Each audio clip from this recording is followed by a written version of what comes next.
గ్రంథము నెహెమ్యా గ్రంథము 6వ అధ్యాయము. నెహెమ్యా గ్రంథము 6వ అధ్యాయము. రైట్.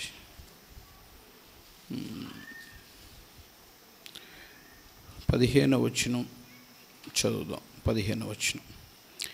ఈ ప్రకారముగా ఏలూలు మాసము 25వ దినమందు అనగా 52 దినములకు ప్రాకారమును కట్టుట సమాప్తమైను.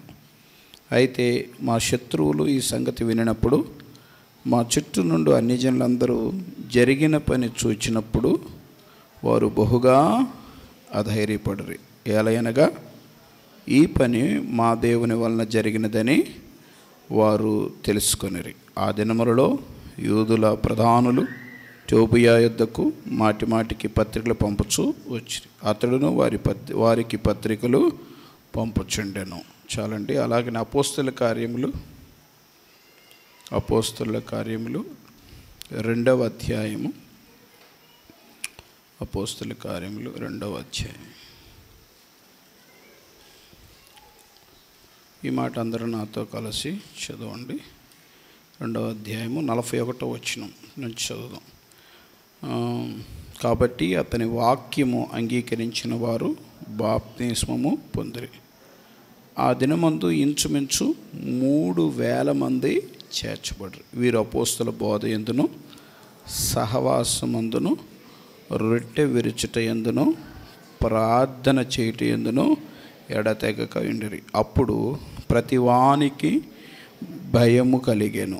మరియు అనేక మహత్కార్యములను సూచక్రియలను అపోస్తలుల ద్వారా జరిగిన. విశ్వసించిన వారందరూ ఏకముగా కూడి తమకు కలిగినదంతయు సమిష్టిగా ఉంచుకుని, ఇదియుగాక వారు తమ చర స్థిరాస్తులను అమ్మి అందరికీ వారి వారి అక్కర కొలది పంచిపెట్టిరి. మరియు వారు ఏక మనస్కులై ప్రతిదినము దేవాలయములో తప్పక కూడుకొనుచు ఇంటింటా రొట్టె విరుచుచు దేవుణ్ణి స్తుతించుచు ప్రజలందరి వలన దయ పొందిన వారై ఆనందముతోనూ నిష్కపటమైన హృదయముతోనూ ఆహారము పుచ్చుకొనుచుండ్రి. మరియు ప్రభు రక్షణ పొందుచున్న వారిని అనుదినము వారితో చేర్చుచుండెను. ఒక వ్యక్తి కానీ, ఒక కుటుంబము కానీ, ఒక సంఘము కానీ ఆశీర్వదించబడాలంటే చేయవలసిన పనులు అనే అంశాన్ని మనం ధ్యానం చేద్దాం. నేను చెప్పిన మాట చెప్తూ రాసుకోండి. ఒక వ్యక్తి కానీ మాట్లాడండి. ఒక వ్యక్తి కానీ, ఏంటి అసలు సౌండ్ రావట్లేదు? అన్నం తినొచ్చేసారా? చెప్పండి. ఒక వ్యక్తి కానీ, వెరీ గుడ్ బ్రదర్స్ కూడా. ఒక వ్యక్తి కానీ, ఒక కుటుంబము కానీ, ఒక సంఘము కానీ, ఒక వ్యవస్థ కానీ ఆశీర్వదించబడాలంటే ఉండవలసిన లక్షణాలు. రైట్, మంచిది. ఇప్పుడు ప్రజెంట్ మనకైతే మన ఎదుట ఒక టార్గెట్ ఉంది, మనకు ఒక పని ఉంది. ఏంటిదంటే అనేక వందలు లేక వేల మందికి సువార్తను అందించాలి. సువార్తను అందించి వాళ్ళని రక్షణలోకి నడిపించాలి. దాని కొరకే ప్రక్షాళన ప్రార్థన పండుగలు అనే పేరుతో ఒక సభలను మనం నిర్వహిస్తున్నాం. దీన్ని ఎలా సక్సెస్ చేసుకోవాలి? అదే మన బాధ్యత. దీన్ని ఎలా గంభీరంగా చేసుకోవాలి? ప్రజలకు ఎలా మేలుకరంగా మార్చుకోవాలి? ప్రజలకు ఎలా ఆశీర్వాదకరంగా చేయాలి? ఇది మన పని. ఇది మన మనసులో ఉన్న పని. కనుక దీని మీదే మనం ఆలోచిస్తాం, దీని మీదే మనం మాట్లాడతాం, దీని కొరకే మనం పని చేస్తాం. ఇప్పుడు నేను ఎలాగా సభల గురించి ఆలోచిస్తూ మనల్ని మనం మోటివేట్ చేసుకుంటున్నామో, అలానే ఒక వ్యక్తి కూడా తనని గురించి తాను ఆలోచించాలి. ఆమె చెప్పండి ఒకసారి, గట్టిగా చెప్పండి. తనని గురించి తాను ఆలోచించుకోవాలి. అసలు నేనేంటి, నా కథ ఏంటి, నా పరిస్థితి ఏంటి, నేను అభివృద్ధి అయ్యేది ఎలా? ఇప్పుడు నేను చెప్పిన మాట చెప్పండి. నేనేంటి అనండి. నేనేంటి, నా కథ ఏంటి, నా పరిస్థితి ఏంటి, నేను అభివృద్ధి అయ్యేది ఎలా? ఈ ఆలోచన ఉండాలా లేదా? ఉండాలంటే ఉండాలనండి, లేదంటే ఏదో వరకు అలా వచ్చినట్టు కూర్చోండి. ఉండాలా లేదా? ఉండాలి కదా. నీ గురించి నువ్వు ఆలోచించాలి కదా. నీ గురించి నువ్వు ధ్యానించాలి కదా, నీ గురించి నువ్వు చింతించాలి కదా, నీ గురించి నువ్వు ఒక ప్లాన్ కలిగి ఉండాలి కదా, ఒక ప్రణాళిక నీకంటూ ఉండాలి కదా. నీ లైఫ్ని గురించే నీకు శ్రద్ధ లేకపోతే నువ్వు ఇంకా మీటింగ్లకి ఏం చేస్తావు? నీ లైఫ్ని గురించే నువ్వు బాధ్యత వహించకపోతే నువ్వు అసలు సమాజానికి ఎలా ఉపయోగపడతావు, కుటుంబానికి ఎలా ఉపయోగపడతావు? ఒక తల్లిగా, ఒక తండ్రిగా, ఒక బాధ్యత కలిగిన పెద్ద కుమారులుగా, కుమార్తెలుగా, కుటుంబ సభ్యులుగా అసలు మరి ఏం ఆలోచిస్తున్నారు? మీరు ఏం చేయాలనుకుంటున్నారు? మీరు ఎలా అభివృద్ధి కావాలనుకుంటున్నారు? ఇది మన బాధ్యత అన్నది. సో ఈరోజు మనం సంఘమును గురించి మాట్లాడుకుంటున్నాం. ఇది నీ పర్సనల్గా కూడా నువ్వు అప్లై చేసుకో, దేవుడు నిన్ను ఆశీర్వదిస్తాడు. నేను తర్వాత వ్యక్తిగత విషయాలు ఏదైనా ఉంటే నేను మాట్లాడతాను. ప్రజెంటు నా మనసులో ఉన్న ఒక సందేశాన్ని మీకు చెప్తున్నాను. 52 రోజుల్లో ఒక అసాధ్యమైన పనిని అంత తక్కువ కాలంలో నెహెమ్యా ఎలా చేశాడు, ఎలా చేయించగలిగాడు? ఇది మన ఎదుటున్న ఒక అద్భుతమైన ఛాలెంజ్తో కూడిన సందేశం. అలానే భయంకరమైన శత్రువులతో పోరాడే దినాల్లో, యేసుక్రీస్తును సిలువేసి చంపిన దినాల్లో, యేసు ప్రభువు శిష్యులను కూడా చంపటానికి వెంటాడుతున్న దినాల్లో ఆది సంఘస్థులు ఎలాగ తమ భక్తిని కాపాడుకున్నారు? ఆమేన్ చెప్పండి. ఎలా అభివృద్ధి అయ్యారు, ఎలా అనేక మందిని చేర్చుకున్నారు, అనుదినము చేర్చబడుతున్నారంట. అనుదినము ఒక మాటలో చెప్పండి 3000 మంది బాప్తిసం తీసుకున్నారంట. అసలు మన సభలో ఒక 3000 మంది రక్షించబడితే ఎంత బాగుంటుందో. మన అంచనా కూడా 3000 లేవు, 3000 మంది రావాలని లేదు. కనీసం రక్షణ తీసి పక్కన పెట్టండి, 3000 మంది రావాలని లేదు, 3000 మంది రావటానికి కావాల్సినంత ప్రణాళిక లేదు. మన ఇంట్లో ఎంతమంది ఉంటే అంత అన్నమే వండుతాం, అంతేనా? 4 ఉన్నారనుకోండి, 4 దగ్గర ఉండదు. నువ్వు 10 మందికి ఉండవు కదా, అంటే నీ అంచనా ఏంటంటే 4 మాత్రమే, 10 మంది కాదు. సో ఇప్పుడు మన టార్గెట్ ఏంటంటే చాలా 3000 లోపు. కానీ ఆ దినాల్లో 3000 మంది రక్షణ, బాప్తిస్మే. రేపు ఎంతమంది బాప్తిసం తీసుకుని నాకు తెలియదు. ఈ సభల్లో మీరు ఎవరైనా బాప్తిస్టులు తీసుకోవాలని ప్రేరేపణ ఉన్నవాళ్ళు నాతో పర్సనల్గా కలవండి, ప్రయత్నిస్తాం. సో 3000 మంది రక్షణ పొందాలి అనే టార్గెట్ ఉంటే ఎంత బాగుంటుంది. కనుక అంత అసాధ్యమైన పని నెహెమ్యా కాలంలో ఎలా జరిగింది, ఇంత అసాధ్యమైన పని ఆది సంఘపు కాలంలో మొదటి శతాబ్దంలో ఎలా జరిగింది అనే దాన్ని ఆలోచన చేస్తే 4 మాటలు, అన్ని మాటలు మనం చెప్పుకోలేం, కానీ మనకు కావాల్సిన 4 మాటలు నేర్చుకుందాం. మొట్టమొదట వర్తమానికులు, వారి యొక్క ప్రత్యక్షత. వర్తమానికులు, స్పీకర్స్. రేపు మన సభల్లో కూడా వీళ్ళే మనకు ముఖ్యం. సందేశకులు అంటారు. దేవుని దగ్గర నుంచి సందేశం పొందుకొని మనిషికి అందించటం. ఇందుట్లో ఈ సభలంతట్లో కీ పర్సన్స్ కానీ, ఈ సభలంతట్లో ఒక ముఖ్యమైన వర్కర్స్ కానీ, లేకపోతే ఒక ముఖ్యమైన పని చేసేవాళ్ళు కానీ ఎవరయ్యా అంటే వాళ్ళే. స్టేజీ మీద వాక్యం చెప్పటమే దాని కొరకే మనం ఇవన్నీ చేస్తున్నాం. దాని కొరకే ప్రజలు వస్తారు, దాని కొరకే ప్రజలకు కావాల్సిన వస్తువులు తీర్చబడతాయి. సో దేవుని సేవకునికి మీతో చెప్పే మాట ఏంటంటే, మనం మొదట ప్రార్థించాలి. ఎవరి కొరకంటే, దేవా ఎవరు నిలబడి మాట్లాడుతున్నారో వారికి మీరు సహాయము చేయండి. ఎందుకంటే వర్తమానికులు ఎలా మాట్లాడాలి?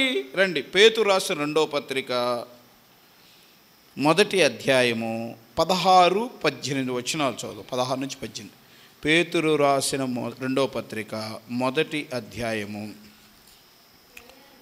ఏలయనగా చమత్కారముగా కల్పించిన కథలను అనుసరించి మన ప్రభువైన యేసుక్రీస్తు యొక్క శక్తిని, ఆయన రాకడను మేము మీకు తెలుపలేదు కానీ ఆయన మహాత్మ్యమును మేము కన్నులారా చూచిన వారమై తెలిపితిమి. గట్టిగా చప్పట్లు కొట్టండి, గట్టిగా చెప్పండి. పేతురు అంటున్నాడు, నేనేదో కథలు చెప్పటానికి రాలేదు అంటున్నాడు. ఆమేన్ చెప్పండి. నేను కథలు చెప్పేవాడిని కాదు, చమత్కారంగా కల్పించిన కథలు మీకు చెప్పలేదు. కనుక మన సభల్లో ఏముండకూడదు, చమత్కారంగా కల్పించిన కథలతో ముగించకూడదు.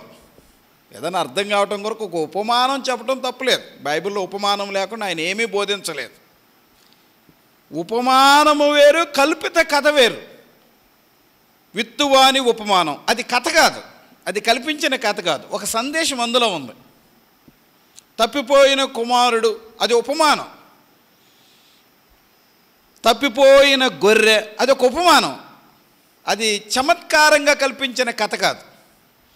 కనుక వర్తమానికుల కొరకు అంటే మీకు వర్తమానికులు అంటే అర్థం ఏంటంటే మీకు అన్నం పెట్టేవాళ్ళు, మీకు ఆత్మీయ ఆహారం పెట్టేవాళ్ళు, మీకు ఆత్మీయ ఆహారం పెట్టేవాళ్ళు, మనకు ఆత్మీయ ఆహారం పెట్టేవాళ్ళు, మనకు గడ్డి పెట్టకూడదు. మీకు అర్థం కావడం కొరకు కొంచెం అలా అంటానులే, ఏమనుకోకండి. మీరే మన కుటుంబం కాబట్టి మాట్లాడతాను. మనకి ఏదో చెత్త వేసిపోకూడదు.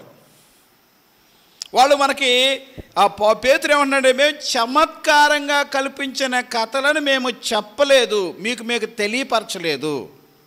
మరేం చెప్పాడంట, మీకు ఆయన మహాత్మ్యమును మేము కన్నులారా చూచిన వారమై తెలిపితిమి. ఆయన మహాత్మ్యమును మేము కన్నులారా చూచిన వారమై తెలిపితిమి. యోహాను పత్రిక మొదటి అధ్యాయం చదవండి, మొదటి వచనం. చదువమ్మా, పెద్దగా చదువు. జీవవాక్యమును గూర్చినది ఆది నుండి ఏది ఉండెనో, మేము ఏది వింటిమో, కన్నులారా ఏది చూచితిమో, ఏది నిదానించి కనుగొంటిమో, మా చేతులు దేనిని తాకి చూచెనో అది మీకు తెలియజేయుచున్నాము. చదువు. ఆ జీవము ప్రత్యక్షమాయను, ఆ తండ్రి యొద్ద ఉండి మాకు ప్రత్యక్షమైన ఆ నిత్య జీవమును మేము చూచి ఆ జీవమును గూర్చి సాక్ష్యమిచ్చుచు దానిని మీకు తెలియపరచుచున్నాము. చదువు. మాతో కూడాను మీకును సహవాసము కలిగినట్లు మేము చూచిన దానిని వినిన దానిని మీకు తెలియజేయుచున్నామని 3 సార్లు చెప్పాడు భక్తుడు. అంటే మేము ఏది చూచామో, మా కన్నులు ఏది చూచినాయో, మా చేతులు ఏవి తాకినాయో, మా చెవులు ఏవి విన్నాయో దానిని మేము మీకు తెలియజేస్తున్నాము. ఎంత బాగుంటుందో చూడండి. అందుకని అలా చెప్పాడు కాబట్టి ఇప్పుడు 2000 సంవత్సరాలైన ఈ బైబిల్ చెక్కు చదరల. అదే బోధ, అవే వ్యాఖ్యానం, దాన్నే కొన్ని కోట్ల మంది చెబుతూనే ఉండారు. ఎందుకంటే అది కథ కాదు, అది చమత్కారం కల్పించిన కథ. కథ కాసేపు నవ్వుతుంది, అయిపోద్ది. చమత్కారం కాసేపు చమత్కారంగా ఉంటుంది, తర్వాత అయిపోద్ది. చమత్కారం ఆత్మను రక్షించదు. దైవ సందేశం దేవుని దగ్గర చూచింది, దేవుని దగ్గర విన్నది, దేవుని దగ్గర తాకింది, అది చెప్తున్నాడు అన్నమాట. కనుక వర్తమానికులు అలాగుండాలి, అలాగ పని చేయాలి. దాని కొరకు మీరు ప్రార్థన చేసుకోవాలి. ప్రభువా, మా ప్రాంత ప్రజలకు మంచి సందేశాలు అందించాయి. నీ వర్తమానికులు నిన్ను చూడాలి, నిన్ను తాకాలి, నీ దగ్గర పొందుకోవాలి. వాళ్ళు ఏదో వచ్చేసి ఏదేదో చేసేసి పోకూడదు, వారి ద్వారా నీ కార్యము జరగాలి అని మీరు ప్రార్థన చేసుకోవాలి. కనుక దాని కొరకే నా ప్రయాస, నా ప్రయత్నం, నా భారం. కనుక దేవుడిచ్చిన తలంపు, దేవుడిచ్చిన ఆత్మీయ నడిపింపు, దేవుడిచ్చిన ఆత్మీయ సందేశం దేవుని దగ్గర నుంచి నేను పొందుకోవాలి. నాతో బోధించే వాళ్ళందరూ కూడా పొందుకోవాలి. ప్రజలకు మేలు చేయాలి. మీరు పర్మనెంట్గా కూర్చునే విశ్వాసులు రేపు సభలకు వచ్చేవాళ్ళు, క్రొత్తగా వచ్చేవాళ్ళు, వాళ్ళు క్రొత్తగా మన వాక్యాలు వింటారు. 1000 మంది 2000 మంది మన అంచనా, మినిమం 2000 మంది మన అంచనా. ఇప్పుడు మన సంఘం 200 మంది బాగా వచ్చారంటే 200 మంది. ఇప్పుడు మీరు అందరూ కలిపిన 200 మంది ఉంటారు, లేక 200 కంటే లోపు ఉంటారు. 200 మంది వేసుకోండి, 200 మంది అంటే మన వర్తమానాలు వినని వాళ్ళు ఇంకెన్ని వందల మంది ఉన్నారు చెప్పండి. ఒక 2000 మంది అనుకోండి. 2000 మందిలో 200 మంది తీసేయండి, ఇంకెన్ని వందల మంది ఉంటారు చెప్పండి గట్టిగా, ఇంకా గట్టిగా చెప్పండి. 1800 మందికి మనం క్రొత్తోళం. 1800 మందికి మన సందేశం క్రొత్త సందేశం. కాబట్టి వాళ్ళు వింటే, వాళ్ళు పట్టబడితే, వాళ్ళు రక్షించబడితే, వాళ్ళ సంఘంలో చేర్చబడితే ఎంత దీవెన. వాళ్ళు ఎంతగా దీవించబడతారు, మీలాగా ఎంత బలపరచబడతారు. అది మన యొక్క ముఖ్యమైన ఉద్దేశం. సో అందుకే నా వంతు ప్రయత్నం నేను బాగా చేస్తున్నాను, ప్రయాసపడుతున్నాను, చాలా బాధ్యతాయుతంగా ఉంటున్నాను. బహుశా నాకు తెలిసినంత వరకు మన యొక్క వాక్యపు స్టాండర్డ్స్, మన యొక్క క్రమాలు బయట నుంచి వచ్చిన వర్తమానికులు కూడా ఆశ్చర్యపోయేలాగా ఉండాలి. మనం పిల్లల్లాగా కనపడితే పిల్ల కథలు చెప్పిపోతారు, మనం తెలిసిన వాళ్ళకి ఎదిగిన వాళ్ళలాగా కడితే ఎదిగిన సత్యాలు చెప్తారు. వాళ్ళ గురించి మనం ఏం అనుకోకూడదు. మన డిసిప్లైన్ వాళ్ళకి సందేశాన్ని ఇస్తుంది. దైవజనులు ప్రసన్నయ్య గారు ఒకసారి అన్నారు, మీరు కూర్చొని ప్రసంగం చేస్తున్నారు, మేము నుంచొని ప్రసంగం చేస్తున్నాం, అంతకంటే ఇక్కడ తేడా ఏమీ లేదండి. అంటే నువ్వు కూర్చోటం ఒక ప్రసంగం, నువ్వు నిలబడటం ఒక ప్రసంగం, నువ్వు పరిచర్య చేయటం ఒక ప్రసంగం, నువ్వు బాధ్యతగా ఉండటం ఒక ప్రసంగం. నిలబడిన వాళ్ళకి ఎటువంటి డిస్టర్బెన్స్ లేకుండా మీరు సహకరించడం అది ఒక అద్భుతమైన ప్రసంగం. అందుకనే మీరు మొదటగా దైవ సేవకుల కొరకు ప్రార్థన చేయాలి. ఇప్పుడు దైవ సేవకుల కొరకు ప్రార్థన చేయాలంటే దైవ సేవకులు వారి యొక్క వర్తమానికులు వారి వర్తమానాల్లోనే ఆ వారికి సంబంధించిన పనుల్లోనే వాళ్ళు ఉండాలి, ఇంక వేరే పనుల్లో ఉండకూడదు. అపోస్తుల కార్యం 6వ అధ్యాయం చూడండి. అపోస్తుల కార్యములు 6వ అధ్యాయము